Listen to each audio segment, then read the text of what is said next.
जय हिंद दोस्तों। हम लोग आज से उत्तर प्रदेश पीसीएस प्री और यूपी आरओ के लिए रिवीजन नोट्स सीरीज चालू कर रहे हैं। दोस्तों, इसमें जीएस सेगमेंट का पूरा एग्ज़ाम से पहले पहले रिवीजन सीरीज चलाई जाएगी, जिसमें आपको शॉर्ट नोट्स के रूप में चीज़ों को रिवाइज किया जाएगा। तो दोस्तों, आज के वीडियो में हम लोग इतिहास में एक इम्पोर्टेंट सेगमेंट है प्रमुख युद्ध। तो अभी तक जितने भी युद्ध इतिहास विषय में हुए हैं, इतिहास के जितने भी युद्ध हुए हैं, चाहे वो प्राचीन रहे हों, मध्यकालीन या आधुनिक रहे हों, उन सभी को हम लोग यहाँ पे देखने वाले हैं इन शॉर्ट में। तो दोस्तों, पूरा वीडियो देखिएगा और इसका नोट्स शॉर्ट में जिस तरीके से हमने बनाया है आप भी बना लीजिएगा, ताकि एग्ज़ाम में आपको इससे काफ़ी मदद मिलेगी। तो चलिए दोस्तों, शुरू करते हैं आज का वीडियो। उससे पहले जो लोग चैनल पे नए हैं वो लोग चैनल को प्लीज़ सब्सक्राइब जरूर करें और बेल आइकन को प्रेस करें। वीडियो अच्छा लगे तो लाइक करें और शेयर करें। तो चलिए शुरू करते हैं हम लोग। सबसे पहले देखते हैं विश्व की प्रमुख क्रांतियाँ, युद्ध।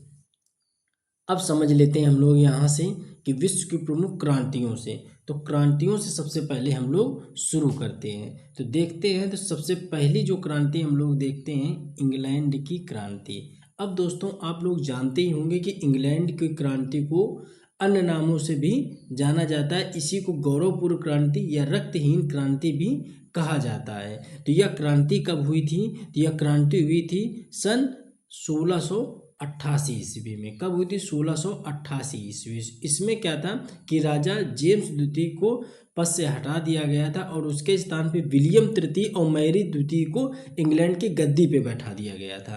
तो ये जो क्रांति थी वो इंग्लैंड की क्रांति के नाम से जाना जाता है। देखो दोस्तों, ये शॉर्ट नोट्स है तो बहुत सारी चीज़ें यहाँ पे बताई नहीं जाएंगी। बिल्कुल शॉर्ट में आपको जितना ज़रूरत है एग्जाम के लिए उतना ही यहाँ पे करवाया जाएगा। चलिए आगे हम लोग देख लेते हैं अमेरिका की क्रांति। अब अमेरिका की क्रांति कब हुई? तो 1700, यह क्रांति लगभग आप मान के चलिए जो अमेरिका की क्रांति थी 83 तक चली थी। यानी कि 1773 से लेकर के 1783 तक अमेरिका की क्रांति मानी जाती है। ठीक है, तो इसमें क्या था कि ग्रेट ब्रिटेन के ग्रेट ब्रिटेन के 13 उत्तरी अमेरिका उपनिवेशों ने ब्रिटिश शासन को उखाड़ फेंका था और संप्रभु संयुक्त राज्य अमेरिका की स्थापना करी गई थी। तो दोस्तों, ये जो क्रांति थी ये 1773 से लेकर के 1783 के बीच में ये क्रांति हुई थी। इसके बाद हम लोग देख लेते हैं फ्रांस की क्रांति। तो फ्रांस की क्रांति कब हुई थी? तो 1789 ईस्वी में फ्रांस की क्रांति मानी जाती है। यानी कि इसका जो प्रारंभ हुआ था 14 जुलाई 1789 को चालू किया गया था। ठीक है, तो इस क्रांति का जो आप देखेंगे कि जो समाप्ति कब होती है, तो जब 1789 में फ्रांस के शासक के रूप में नेपोलियन बोनापार्ट का आपने नाम सुना होगा। तो नेपोलियन बोनापार्ट का जब उदय होता है तो उसके उदय से ही यह क्रांति को समाप्त कर दिया जाता है। तो आप ये भी याद रखिएगा फ्रांस की क्रांति। चीन की क्रांति कब हुई? तो देखो, चीन की क्रांति 1911, लेकिन 1911 से लेकर के 1912 तक चली थी। कब तक चली थी? 1912 तक। तो आप याद रखिएगा कि जो चीन की क्रांति है 1911 से लेकर के 1912 तक चली थी। इसमें क्या था कि चीनी कम्युनिस्ट पार्टी को इस क्रांति के द्वारा उखाड़ फेंका गया था और 1912 में किंग यामाचू राजवंश को समाप्त कर दिया गया था। ठीक है, तो ये भी आप अच्छे से याद रखिएगा। रूस की क्रांति देखिए, रूस की क्रांति कब चली थी? तो जो रूस की क्रांति थी 8 मार्च 1917 से लेकर के 16 जून 1923 तक की यह क्रांति चलाई गई थी। तो आपको डेट याद रखनी है कब? 8 मार्च 1917 से लेकर के 16 जून 1923। तो डेट आपसे जो पूछता है वो 1917 की ही पूछता है। ठीक है, तो इसको आप अच्छे से याद रखिएगा। ये जो रूस की क्रांति थी विश्व की क्रांतियों में सबसे महत्वपूर्ण क्रांति के रूप में जानी जाती है।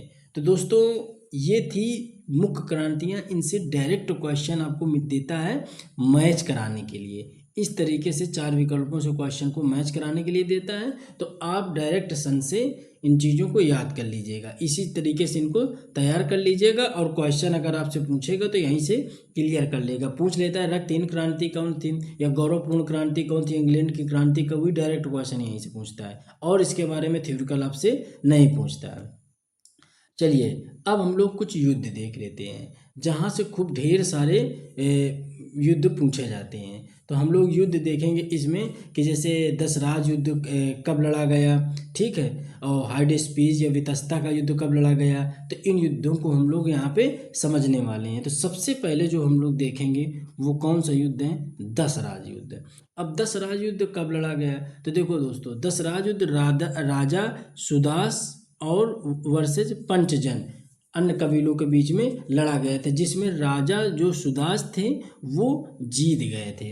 अब जो दशराज युद्ध नाम से ही पता चल रहा है कि 10 राजाओं के बीच में युद्ध ये लड़ा गया था। देखो सबसे पहले जो इसका उल्लेख मिलता है वो ऋग्वेद के 7वें मंडल में मिलता है। कहाँ पे मिलता है, 7वें मंडल में मिलता है। और जो दशराज युद्ध था वो परुषणी नदी, जिसको अभी हम लोग वर्तमान में रावी नदी के नाम से जानते हैं, उसके तट पे लड़ा गया था, जिसमें जो राजा सुदास थे उन्होंने 10 राजाओं के एक संघ को हराया था। 10 राजाओं के एक संघ को हराया था। इस संघ में 5 जन थे। जन क्या थे कि जन का मतलब होता है कबीला। तो 5 छोटे छोटे कबीले थे, इसके अलावा 5 और जनजाति समूह थे, तो टोटल 10 थे, ठीक है। तो इनको आप अच्छे से याद रखिए कि जो 10 राज युद्ध हुआ था उसमें राजा सुदास ने 10 लोगों को हराया था, ठीक है, 10 राजाओं को हराया था। तो ये आप अच्छे से याद रखिएगा। अब हम लोग देख लेते हैं हाइडेस्पीज यानी वितस्ता का युद्ध। तो वितस्ता का युद्ध था, तो ये कब लड़ा गया, तो इसको हम लोग देख लेते हैं। तो देखिए वितस्ता का युद्ध जो लड़ा गया 326 ईसा पूर्व राजा पोरस और सिकंदर के बीच में लड़ा गया था।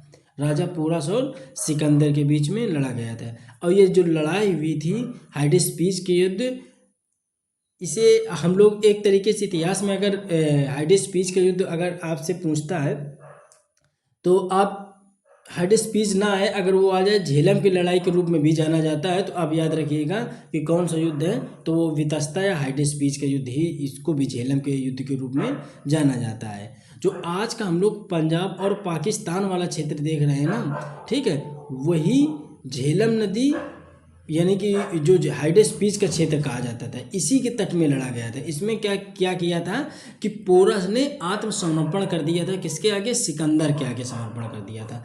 आत्मसमर्पण कर दिया था किसने, पोरस ने समर्पण कर दिया था, ठीक है। तो ये आप अच्छे से याद रखिएगा। तो हाइडेस्पीज के युद्ध जो लड़ा गया था इसी को झेलम या वितस्ता का युद्ध कहा जाता है। 326 ईस्वी में राजा पोरस और सिकंदर के बीच में लड़ा गया था, जिसमें से राजा पोरस ने आत्मसमर्पण किया था और सिकंदर की इसमें जीत हुई थी। ऊपर वाले युद्ध में राजा सुदास की जीत हुई थी। सेलुकस युद्ध, ये जो 305 ईस्वी में चंद्रगुप्त मौर्य और सेलुकस के बीच में हुआ था। किसमें हुआ था, चंद्रगुप्त मौर्य और सेलुकस के बीच में, जिसमें चंद्रगुप्त मौर्य की विजय होती है। कलिंग युद्ध काफ़ी इंपॉर्टेंट युद्ध रहा है, कलिंग युद्ध। तो हम लोग कलिंग युद्ध को देख लेते हैं कि कलिंग युद्ध की अगर बात करें तो इसमें 13वें शिलालेख में इस युद्ध का वर्णन मिलता है। अशोक के जो शिलालेख थे, तो अशोक का जो 13वां शिलालेख था, तो 13वें शिलालेख में कलिंग युद्ध के बारे में हमें डिटेल से जानकारी मिलती है। ये 261 ईस्वी में लड़ा गया था, जिसमें अशोक और नंदराज के बीच में ये युद्ध लड़ा गया था, जिसमें से अशोक की इसमें युद्ध में विजय होती है। हम लोग शॉर्ट में चीज़ों को पढ़ना है तो शॉर्ट में ही रिवीजन करेंगे, ठीक है। पुलकेशिन द्वितीय युद्ध हुआ था, तो और अभिलेख में इसका हम लोगों को वर्णन मिलता है और नर्मदा नदी के तट पे ये लड़ा गया था, जिसमें पुलकेशिन द्वितीय वर्सेस हर्षवर्धन थे। तो इसमें जो जीत होती है वो पुलकेशिन द्वितीय की होती है। किसकी होती है, पुलकेशिन द्वितीय की इसमें जीत होती है। तो आप ये याद रख के चलिएगा। अब हम लोग कि राजा ब्राह्मणवाद का युद्ध, तो ये कब लड़ा गया था, तो ये 712 ईस्वी में मोहम्मद बिन कासिम और दाहिर के बीच में लड़ा गया था। मोहम्मद बिन कासिम के बारे में आप जानते हैं कि ये हज्जाज का दामाद था और इसकी उम्र जब 17 वर्ष की थी तब इसने दाहिर पे आक्रमण किया था। ये पहले जाकर के दाहिर को देवल में खोजता है, जहाँ पे जो 17 वर्ष से जितने भी अधिक उम्र के पुरुष थे उनको सबको इसने मरवा दिया था। मेड़ और कुछ जनजातियां जो रहती थी उनको भी मरवा दिया था। बाद में वो उसको खोजते हुए नीरून जाता है, फिर शहवान जाता है, फिर वो काक जो समुदाय था, जाटों का समुदाय, उनसे मिलता है, फिर रावर में जाकर के इसकी हत्या कर देता है। तो ये सब स्टोरी थी, ये सब चीज़ें बताई जाएंगी आपको जब इनकी क्लास होगी। ठीक है, अभी ये शॉर्ट में हम चीज़ें इन चीज़ों को कवर कर रहे हैं, तो शॉर्ट में ही आप चीज़ें समझिए कि इसमें जो जीत होती है मोहम्मद बिन कासिम की होती है और दाहिर इसमें युद्ध में मारा जाता है। अब देख लेते हैं मध्यकालीन इतिहास। अब मध्यकालीन इतिहास में हमें जो युद्ध पढ़ने हैं, ठीक है, ये काफ़ी इंपॉर्टेंट हैं और इनसे क्वेश्चन आपसे पूछता है। तो ये सारे युद्ध हमको मध्यकालीन इतिहास में पढ़ने हैं। तो देखते हैं, सबसे पहले देखते हैं कि पहला जो तुर्क आक्रमण था वो किसके किसके बीच में था। तो वो था सुबुक्तकीन और जयपाल के बीच में। और ये जो हुआ कब था, सुबुक्तकीन और जयपाल के बीच में। ठीक है, अब सुबुक्तकीन के बारे में अगर आपसे पूछ लीजिए कि सुबुक्तकीन कौन था, तो देखो इसमें जो जीत होती है वो तो सुबुक्तकीन की होती है, लेकिन सुबुक्तकीन था कौन। तो देखो सुबुक्तकीन जो था भारत में आक्रमण करने वाला पहला तुर्क शासक था। ठीक है, 1986 में हिंदू शाही वंश के राजा जयपाल को इसने पराजित करा था। ठीक है, उपाधि इसको मील उर उर्मरा की मिली थी। अब तो इस युद्ध में किसकी जीत होती है, सुबुक्तकीन की। अब देख लेते हैं गजनवी के आक्रमण। तो देखो गजनवी ने जो किए आक्रमण किए, उसने 1025 में युद्ध किया, फिर 1027 में किया। ठीक है, 1025 में भी किया, 1027 में भी किया। लेकिन आप सब जानते होंगे कि जो गजनवी था, तो गजनवी का जो सबसे फेमस युद्ध देखा गया, तो उसने क्या किया था कि लगभग 17 बार युद्ध किए थे। कितने बार युद्ध किया था, भारत में 17 बार उसने युद्ध किया। और उसका उद्देश्य क्या था कि भारत से धन को लूट करके अपना वो वापस चला जाना था। उसका उद्देश्य कि वो चाहता था कि भारत को वो लूटे। ठीक है, उसने इस स्वप्न को साकार करने के लिए भारत में 17 बार आक्रमण किया। लेकिन जो सबसे फेमस युद्ध उसका जो था वो था 1025 ईस्वी में, जब उसने सोमनाथ के मंदिर पे आक्रमण किया था। कब, 1025 में, जब उसने सोमनाथ के मंदिर पे आक्रमण किया था। तो ये आप याद रखिएगा गजनवी के बारे में। ठीक है, अब हम लोग आगे देख लेते हैं, गजनवी के बारे में हो गया। आगे देखते हैं गौरी का आक्रमण। देखो ये सीरियल से सारे लिखे हुए हैं। ठीक है, ये सीरियल से लिखे हुए, इसी क्रम में आप याद रखिएगा। देखो सबसे पहले हमने पढ़ लिया कि पहला तुर्क आक्रमण हुआ जिसमें सुबुक्तकीन की जीत हुई। ठीक है, फिर गजनवी ने आक्रमण किया, 1025 में किया, और 1027 में भी गजनवी ने किया, जाटों के विरोध में किया था 1025 में। चूंकि गजनवी जीतता है भीमदेव के साथ ही इसका युद्ध होता है। अब गौरी का आक्रमण देख लेते हैं कि मोहम्मद गौरी ने कब कब आक्रमण किए। तो देखते हैं हम लोग, मोहम्मद गौरी के आक्रमण सबसे पहले उसने किया 1175 में।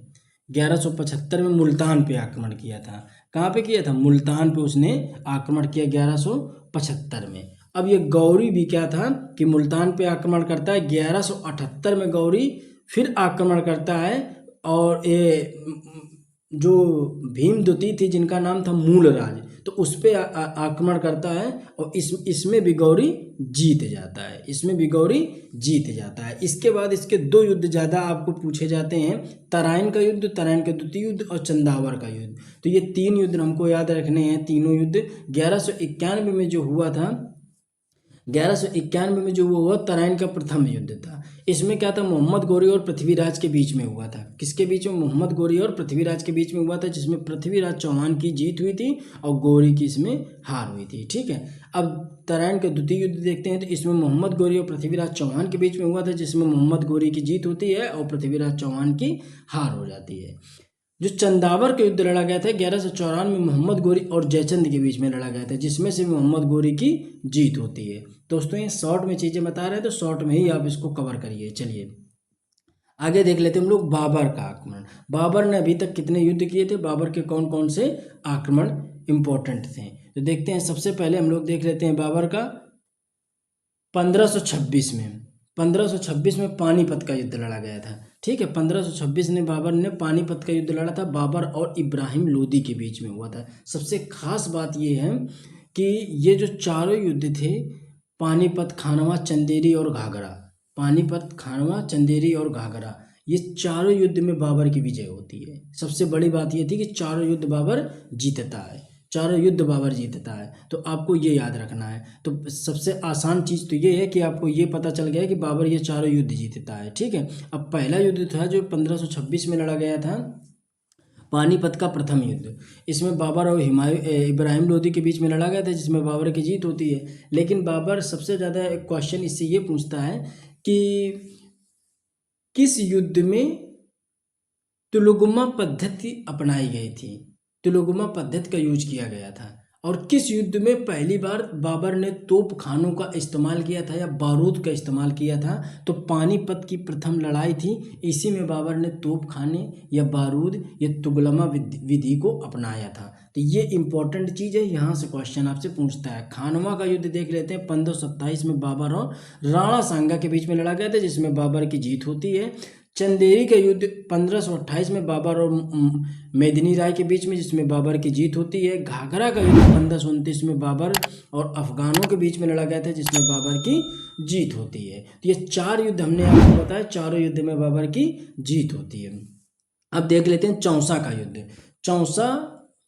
चौसा का युद्ध जो लड़ा गया हुमायूं और शेरशाह सूरी के बीच में लड़ा गया था। तो इसमें क्या था कि शेरशाह सूरी की जीत होती है,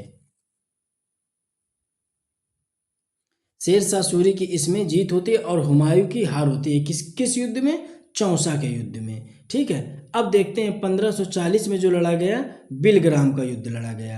अब बिलग्राम का युद्ध क्या था? तो 1540 में हुमायूं और शेरशाह सूरी के बीच में होता है, जिसमें शेरशाह सूरी भी इसमें जीतता है। फिर मच्छीवाड़ा का युद्ध लड़ा गया, तो 1555 में लड़ा गया और हुमायूं और तातर खां के बीच में लड़ा गया था, जिसमें हुमायूं इस युद्ध को जीत जाता है, हुमायूं इस युद्ध को जीत जाता है। पानीपत का द्वितीय युद्ध, पानीपत का भी हमने प्रथम युद्ध ऊपर देखा, अब ये है पानीपत का द्वितीय युद्ध। तो जो पानीपत का द्वितीय युद्ध लड़ा गया था 1556 ईस्वी में लड़ा गया था अकबर और हेमू के बीच में, जिसमें अकबर इसमें जीत जाता है। और हल्दी घाटी का युद्ध 1576 में लड़ा गया, जिसमें अकबर जीत जाता है और ये राणा सांगा के विरोध में युद्ध लड़ा गया था। तो दोस्तों जितने युद्ध हैं आप इनको बिल्कुल इसी तरीके से इन शॉर्ट में, बस कौन जीतता है किसके बीच लड़ा गया, कौन जीतता है किसके बीच लड़ा गया, इसको आप शॉर्ट में बनाइए। ठीक है, हम बताते भी जाना है कौन किस युद्ध में जीत रहा है, तो आप वैसे ही टिक लगाइए और इसके बाद सन लिखिए। ठीक है, ये डायरेक्ट क्वेश्चन मैच कराने के लिए आपको देता है। चलिए अब आगे हम लोग देख लेते हैं आधुनिक भारत में कितने युद्ध हुए और कौन कौन से युद्ध लड़े गए। तो देखते हैं, सबसे पहले देखते हैं करनाल का युद्ध। जो करनाल का युद्ध था 1739 ईस्वी में मोहम्मद शाह रंगीला और नादिर शाह के बीच में लड़ा गया था। नादिर शाह ये मयूर सिंहासन कोहिनूर लेकर के चला गया था, सबको पता ही है। तो नादिर शाह वही नादिर शाह है जो कोहिनूर ले गया था भारत से। तो मोहम्मद शाह रंगीला और नादिर शाह के बीच में लड़ा गया था, जिसमें से नादिर शाह इस युद्ध को जीत जाता है। जीतता कौन है? नादिर शाह युद्ध जीतता है। प्लासी का युद्ध देख लेते हैं। तो 1757 में रॉबर्ट क्लाइव और सिराजुद्दौला के बीच में लड़ा गया था। किसके बीच में लड़ा गया था युद्ध? तो रॉबर्ट क्लाइव और सिराजुद्दौला। देखो शुजाउद्दौला अलग है और सिराजुद्दौला अलग है, दोनों में फर्क है, तो इस बात को याद रखिएगा। रॉबर्ट क्लाइव और सिराजुद्दौला के बीच में ये युद्ध लड़ा गया था, जिसमें से रॉबर्ट क्लाइव की जीत होती है। और रॉबर्ट क्लाइव कौन था? तो ये अंग्रेजों का गवर्नर था। ठीक है, रॉबर्ट क्लाइव अंग्रेजों का गवर्नर था, तो यानी कि अंग्रेजों के बीच और सिराजुद्दौला के बीच में युद्ध लड़ा गया था। लड़ा कहाँ गया था? तो आपको सबको पता है, यह युद्ध 23 जून 1757 को लड़ा गया था मुर्शिदाबाद यानी पश्चिम बंगाल में। तो ये चीज़ आप याद रखिएगा। ठीक है, जिसमें से रॉबर्ट क्लाइव की जीत हो जाती है। अब आगे हम लोग देख लेते हैं बक्सर का युद्ध। बक्सर का युद्ध क्या था कि जब अंग्रेजों ने प्लासी का युद्ध जीत लिया तो उन्होंने बक्सर का युद्ध लड़ा, और बक्सर के युद्ध से ही अंग्रेजी न्यू की स्थापना भारत में हो जाती है। अंग्रेजों की पकड़ स्थापित हो जाती है राजाओं पे, जमींदारों पे और भारतवासियों के बीच में, क्योंकि जब वो बक्सर के युद्ध जीतते हैं उसके बाद उनके हौसले बुलंद हो जाते हैं भारत के लोगों के विरोध में। अब देख लेते हैं हम लोग बक्सर का युद्ध। तो बक्सर का युद्ध कब लड़ा गया? तो देखो बक्सर का युद्ध लड़ा गया 22 अक्टूबर 1764 में। कब? 22 अक्टूबर 1764 में। यह युद्ध किसके बीच में लड़ा गया था? तो ये युद्ध अंग्रेजों और भारतीयों में मीर कासिम, शुजाउद्दौला और शाह आलम द्वितीय, ये 3 लोग थे। इन लोगों के एक तरफ थे और हेक्टर मुनरो अंग्रेजों की तरफ से। देखो पहला प्लासी के युद्ध में रॉबर्ट क्लाइव था अंग्रेजों की तरफ से, क्योंकि वो गवर्नर था तो डायरेक्ट उसी ने उस युद्ध को लड़ा था। लेकिन अब बक्सर के युद्ध में रॉबर्ट क्लाइव ने युद्ध का नेतृत्व दे दिया था हेक्टर मुनरो को, कि युद्ध तुम लड़ोगे अंग्रेजों के सपोर्ट से, मतलब कि अंग्रेजों के दिशा निर्देश से तुमको युद्ध लड़ना, तुमको नेतृत्व इस युद्ध का करना है। तो इस और गवर्नर कौन था? तो रॉबर्ट क्लाइव था। तो यही क्वेश्चन पूछता है कि बक्सर के युद्ध में अंग्रेजों की तरफ से नेतृत्व किसने किया था? तो हेक्टर मुनरो ने किया था। ये भी युद्ध हेक्टर मुनरो जीते जाते हैं। ठीक है, अब देख लेते हैं पानीपत का तृतीय युद्ध। अब पानीपत का जो तृतीय युद्ध था वो कब लड़ा गया? तो पानीपत के दो युद्ध हम लोग ऊपर देख चुके हैं, तीसरा युद्ध हम लोग यहाँ देख रहे हैं कि पानीपत का तृतीय युद्ध ये 1761 में अहमद शाह अब्दाली और मराठों के बीच में लड़ा गया था। किसके बीच में लड़ा गया था? अहमद शाह अब्दाली और मराठों के बीच में, जिसमें अहमद शाह अब्दाली की जीत हो जाती है। इलाहाबाद की संधि काफ़ी पूछी जाती है, तो इलाहाबाद की संधि हम लोग देख लेते हैं। तो इलाहाबाद की संधि में हम लोग देखते हैं कि जो इलाहाबाद की संधि थी वो 2 बार हुई थी। 2 बार क्या हुई थी? एक बार हुई थी 12 अगस्त को, दूसरी हुई थी 16 अगस्त को। जब क्या था कि भारतीय राजा प्लासी का युद्ध, बक्सर का युद्ध हार जाते हैं, ठीक है, तब इलाहाबाद की संधि होती है। अब जब इलाहाबाद की संधि होती है तो 2 डेटों में इलाहाबाद की संधि करी जाती है, 2 चरणों में इलाहाबाद की संधि होती है। जो 12 अगस्त 1765 को होती है, यह संधि रॉबर्ट क्लाइव और शाह आलम सेकंड के बीच में होती है। किसके बीच में? शाह आलम सेकंड और रॉबर्ट क्लाइव। इस संधि में कुछ शर्तें रखी थी अंग्रेजों ने राजाओं के ऊपर, कि जैसे कि क्या था कि जो 12 अगस्त की संधि हुई, यानी कि पहली जो संधि हुई, इसमें रॉबर्ट क्लाइव ने क्या किया था कि बंगाल, बिहार, उड़ीसा की दीवानी ले ली थी। किससे? शाह आलम द्वितीय से बंगाल, बिहार, उड़ीसा की दीवानी ले ली थी। उन्हें 26 लाख रुपए पेंशन वार्षिक में इनको रख लिया था। किसको? शाह आलम द्वितीय को कह दिया था बंगाल, बिहार, उड़ीसा की दीवानी हमको चाहिए, इसके अलावा तुमको 26 लाख रुपए पर ईयर की हम तुमको क्या देते हैं? पेंशन देते हैं। इस तरीके की बात हुई थी इलाहाबाद की संधि जो 12 अगस्त को हुई थी। 16 अगस्त को जो संधि हुई 1765 में जो संधि हुई 16 अगस्त को, वो शुजाउद्दौला और रॉबर्ट क्लाइव के बीच में हुई। अब शुजाउद्दौला और रॉबर्ट क्लाइव के बीच में हुई तो अंग्रेजों ने क्या किया था कि कड़ा इलाहाबाद को अपने पास रख लिया था। ठीक है, कड़ा और इलाहाबाद को अपने पास रख लिया था, और शुजाउद्दौला से युद्ध में जो हानि हुई थी उसके लिए 50 लाख रुपए भी ले लिए थे। समझे? कड़ा और इलाहाबाद अपने पास रख लिया, 50 लाख रुपए लिए, और जो इसके बाद जो कड़ा इलाहाबाद के बाद जो भाग बचता है वो उसको दे दिया था, फिर शुजाउद्दौला को दे दिया था। तो ये संधि थी जो इलाहाबाद की 2 संधियों के रूप में जानी जाती है। तो आपको 1765 याद रखना है, क्योंकि क्वेश्चन पूछता है कि इलाहाबाद की संधि कब हुई। तो 12 अगस्त और 16 अगस्त 1765 को हुई। 12 अगस्त को हुई शाह आलम द्वितीय और क्लाइव के बीच में, शुजाउद्दौला और क्लाइव के बीच में 16 अगस्त वाली संधि हुई थी। वांडीवास का युद्ध देख लेते हैं। तो जो वांडीवास का युद्ध हुआ था वो 1760 में हुआ था। कब हुआ था? 1760 में। अब 1760 में जो युद्ध हुआ ये अंग्रेज और फ्रांसीसियों के बीच में वांडीवास का युद्ध लड़ा गया, जिसमें से अंग्रेजों की जीत हो जाती है। इनको देख लेते हैं। देखो, आंग्ल फ्रांसीसी, इन्हीं को कर्नाटक युद्ध कहा जाता है। तो ये 3 युद्ध हुए थे। तीनों युद्ध हमको एक साथ देखने हैं, ठीक है, इनकी डेट एक साथ याद करनी है। अब इन युद्ध से जो क्वेश्चन पूछता है वो ये पूछता है कि ये युद्ध जो समाप्त हुए थे वो किस संधि के तहत समाप्त करे गए थे। इन्हीं से आपसे क्वेश्चन पूछ लेता है। तो हम लोगों को ये युद्ध अच्छे से देख लेने हैं यहाँ पे। तो सबसे जो पहला युद्ध था आंग्ल फ्रांसीसी। आंग्ल फ्रांसीसी का क्या मतलब है कि आंग्ल का मतलब हो गया अंग्रेज और फ्रांसीसी का मतलब हो गया फ्रांसीसी। तो अंग्रेज और फ्रांसीसियों के बीच में ये युद्ध लड़े गए थे। ठीक है, तो अब देख लेते हैं। जो पहला युद्ध था 1746 और 48 में लड़ा गया, और इसको एक्सला सापेल की संधि के तहत इसको समाप्त किया गया 1948 में। अगला युद्ध था आंग्ल फ्रांसीसी सेकेंड वार। तो ये 1749 से 1754 के बीच में लड़ा गया, जिसे पांडिचेरी की संधि जो हुई 1754 में उसके तहत समाप्त कर दिया गया।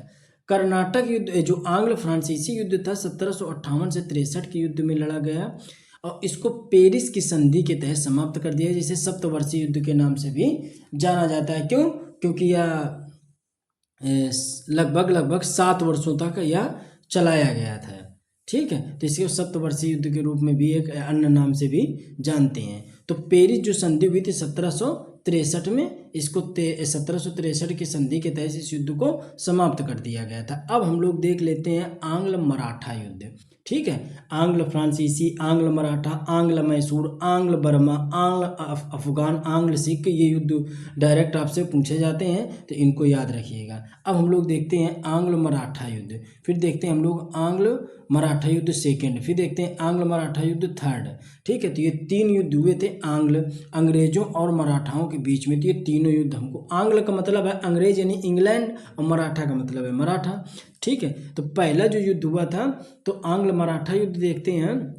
तो ये जो पहला युद्ध हुआ था तो ये सालाबाई की संधि के तहत इसको समाप्त किया गया था 1775 और 1782 ईस्वी में तक ये युद्ध चला था। आंग्ल मराठा युद्ध 1803 से 1806 के बीच में चला। आंग्ल मराठा युद्ध थर्ड जो था 1817 से 1818 के बीच तक चला था। अब हम लोग देखने वाले हैं अगले युद्ध में से आंग्ल मैसूर युद्ध, फिर देखते हैं आंग्ल मैसूर युद्ध सेकेंड, फिर देखते हैं आंग्ल मैसूर युद्ध थर्ड। तो देखते हैं आंग्ल मैसूर युद्ध जो फर्स्ट था वो कब लड़ा गया। तो आंग्ल मैसूर युद्ध जो फर्स्ट था, इसको एक बार और क्लियर करके आपको दिखाते हैं। आंग्ल मैसूर युद्ध फर्स्ट, आंग्ल मैसूर युद्ध सेकेंड और आंग्ल मैसूर युद्ध थर्ड। तो देखो जो आंग्ल मैसूर युद्ध फर्स्ट था ये 1767 से 1769 के बीच में हुआ था। इसमें हैदर अली और लॉर्ड वेलेस्टर के बीच में ये हुआ था और इसको मद्रास की संधि के तहत 1769 में समाप्त कर दिया गया था। किसके? मद्रास की संधि के तहत इसको समाप्त किया गया था। अगला हम लोग देखते हैं आंग्ल मैसूर युद्ध सेकेंड वाला। इसको 1780 से 84 के बीच में हैदर अली और वारेन हेस्टिंग के बीच में युद्ध हुआ था, जिसमें मैंगलोर की संधि 1784 में हुई, उसके तहत इसको समाप्त कर दिया गया था। अगला था जो आंग्ल मैसूर तीसरा युद्ध, वो टीपू सुल्तान और लॉर्ड कॉर्नवालिस के बीच में लड़ा गया था 1790 से 92 के बीच में, और इसको श्रीरंगपट्टनम की संधि जो 1792 में हुई उसके तहत इसको समाप्त कर दिया गया था। तो दोस्तों ये चीज़ें आपको अच्छे से समझ में आ रही होंगी। अब देख लेते हैं आंग्ल मैसूर युद्ध। तो आंग्ल मैसूर युद्ध जो लड़ा गया 1799 में टीपू सुल्तान और लॉर्ड वेलेजली के बीच में इसको लड़ा गया था। कब लड़ा गया? 1799 में लड़ा गया था। टीपू सुल्तान और वेलेजली के बीच में इसको लड़ा गया था। वेलेजली कौन था? वेलेजली वही वेलेजली था जिसने सहायक संधि चलाई थी। ठीक है, तो यहाँ तक आपके अच्छे से चीज़ें समझ में आ गई होंगी। अब हम लोग देखते हैं आगे आंग्ल बर्मा युद्ध। तो लगभग 3 आंग्ल बर्मा युद्ध हुए थे। इन तीनों से एक क्वेश्चन पूछता है यूपी पीसीएस में, इन तीनों से क्वेश्चन आता है, तो आपको ये तीनों अच्छे से याद रखने हैं। ठीक है, आंग्ल बर्मा युद्ध। तो देखते हैं आंग्ल बर्मा युद्ध जो पहला हुआ 1824-26 के बीच में हुआ था। ठीक है, इसको यदाम्बू संधि के तहत इसको समाप्त कर दिया गया था। और जो आंग्ल बर्मा जो सेकेंड युद्ध हुआ था वो 1852 में हुआ था। यहाँ पे सन नहीं लिखा है, 1852। जो दूसरा युद्ध था 1852 और जो तीसरा युद्ध था 1855 में। ठीक है, 1855 में ये डलहौजी के द्वारा ये युद्ध लड़े गए थे। ठीक है, बर्मा में अंग्रेजों का कब्जा इसी युद्ध में कर लिया जाता है। तो आप ये अच्छे से याद रखिएगा कि आंग्ल बर्मा युद्ध कब हुए थे। तो आंग्ल बर्मा युद्ध टोटल 3 हुए थे, 1824 में, 1852 में, 1855 में। जो दूसरा और तीसरा युद्ध था ये किसके साथ लड़ा गया था? तो डलहौजी के द्वारा इस युद्ध को लड़ा गया था और बर्मा पे अधिकार कर लिया था। आंग्ल अफगान युद्ध। तो आंग्ल अफगान युद्ध हम लोग समझते हैं। तो आंग्ल जो अफगान युद्ध था, आंग्ल अफगान युद्ध किसके बीच में था? तो अंग्रेजों और अफगानों के बीच में लड़ा गया था। ये 2 युद्ध लड़े गए थे। ठीक है, तो जो 1834 से 42 तक चला था वो आंग्ल अफगान पहला युद्ध था, और इसके बाद जो 1878 से 80 तक चला वो आंग्ल अफगान युद्ध सेकेंड था। ठीक है, इस समय जो गवर्नर थे, जो पहले युद्ध में ऑकलैंड थे, दूसरे युद्ध में लिटन थे। पहले में ऑकलैंड और दूसरे में लिटन थे। अब देख लेते हैं हम लोग सिख, देख लेते हैं आंग्ल सिख युद्ध। तो आंग्ल सिख युद्ध में हम लोग देखते हैं 2 युद्ध लड़े गए। पहला युद्ध लड़ा गया आंग्ल सिख युद्ध 1846 में। लॉर्ड हार्डिंग उस समय गवर्नर हुए करते थे और लाहौर के संधि के द्वारा इस युद्ध को समाप्त कर दिया गया था। फिर लड़ा गया था अगला युद्ध आंग्ल सिख युद्ध, इसमें सिखों की पराजय होती है और डलहौजी उस समय गवर्नर था। 1848 से लेकर के 1849 के बीच में यह युद्ध लड़ा गया था। तो दोस्तों यह प्रमुख युद्ध थे जिनसे क्वेश्चन पूछता है। देखो यूपी पीसीएस और आरओ में सबसे ज़्यादा जो क्वेश्चन पूछता है वो जो हमने आपको ये आंग्ल युद्ध बताए, चाहे वो आंग्ल फ्रांसीसी युद्ध हो, आंग्ल मराठा युद्ध हो, आंग्ल मैसूर युद्ध हो, आंग्ल बर्मा युद्ध हो, आंग्ल अफगान और आंग्ल सिख युद्ध, इनसे क्वेश्चन आपसे भर भर के पूछता है। तो दोस्तों इन युद्धों को आप अच्छे से एक बार रिवीजन कर लीजिएगा। शॉर्ट में हमने इन चीज़ों को बनाया है ताकि आपके अच्छे से चीज़ें कवर हो जाएं, समझ में आ जाएं। शॉर्ट में जिस तरीके से हमने लिखा उसी तरीके से आप इसका शॉर्ट नोट्स बनाइए। मुश्किल से आप वीडियो स्टॉप करके स्क्रीनशॉट लीजिए। आप स्क्रीनशॉट ले करके आप जिस तरीके से भी इसको तैयार कर सकते हैं उस तरीके से एग्जाम से पहले आप तैयार कर लीजिए। एक दो क्वेश्चन तो यहाँ से पक्के हैं, अब ये मान के चलो पूरे इतिहास के प्रमुख युद्ध हैं ये, ठीक है। तो दोस्तों हम लोग ये सेगमेंट कवर कर चुके हैं, जल्दी अगला सेगमेंट लेके आएंगे जहाँ से ज़्यादा क्वेश्चन पूछते हैं। तो कैसा लगा वीडियो? अगर वीडियो अच्छा लगा है तो वीडियो को लाइक करिए, जो लोग चैनल पे नए हैं वो लोग चैनल को सब्सक्राइब जरूर कर लें। मिलते हैं अपने अगले वीडियो में, तब तक जय हिंद।